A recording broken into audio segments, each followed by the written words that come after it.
ఇది one town జెండా చెట్టు స్టాండ్ అండి. బోడే మాటలు, అమ్మ వాటలు, జెండా చెట్టు, హిందీ స్కూలు, మాల్పన్ రోడ్లు ఎన్ని మునిగిపోయినాయండి. ఇటు పక్క దయచేసి ఎవరు రామాకండి. నడు మధ్యలో కూడా వచ్చింది వాటరు.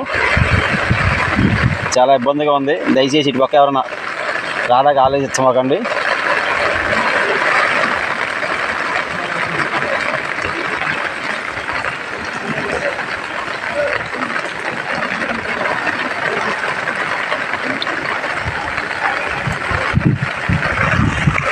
లోపల కూడా వెళ్ళి ఇంటి లోపల కూడా ఖాళీ చేసాను కొద్దిసేపులో. సాయి వీళ్ళందరూ ఎట్లా తీసుకెళ్తారు సాయి? మేడం చెప్పు ఆర్ట్స్ స్కూల్ దగ్గర అకౌంట్ చెప్పి అమ్మ విశ్వసం పడదండి. దాన్ని ఎందుకు